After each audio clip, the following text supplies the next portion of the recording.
यदि तुम मुझसे प्रेम रखते हो तो मेरी आज्ञाओं को मानोगे।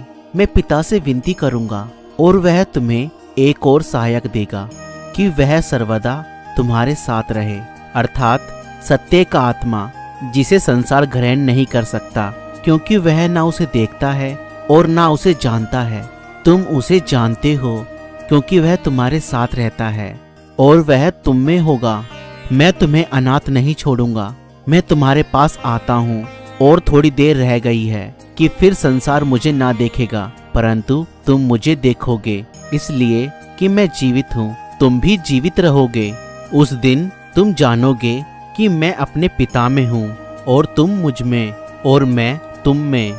जिसके पास मेरी आज्ञाएं हैं और वह उन्हें मानता है, वही मुझसे प्रेम रखता है, और जो मुझसे प्रेम रखता है उससे मेरा पिता भी प्रेम रखेगा, और मैं उससे प्रेम रखूंगा और अपने आप को उस पर प्रकट करूंगा। उस यहूदा ने, जो इस्करियोती ना था, उससे कहा, हे प्रभु, क्या हुआ कि तू अपने आप को हम पर प्रकट करना चाहता है और संसार पर नहीं? यीशु ने उसको उत्तर दिया, यदि कोई मुझसे प्रेम रखेगा तो वह मेरे वचन को मानेगा, और मेरा पिता उससे प्रेम रखेगा, और हम उसके पास आएंगे और उसके साथ वास करेंगे। जो मुझसे प्रेम नहीं रखता वह मेरे वचन नहीं मानता, और जो वचन तुम सुनते हो वह मेरा नहीं वरन पिता का है जिसने मुझे भेजा।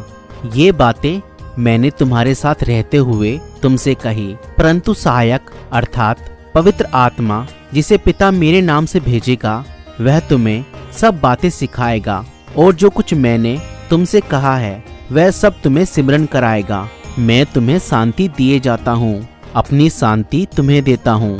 जैसे संसार देता है मैं तुम्हें नहीं देता। तुम्हारा मन व्याकुल ना हो और ना डरे। तुमने सुना कि मैंने तुमसे कहा, मैं जाता हूँ और तुम्हारे पास फिर आऊँगा।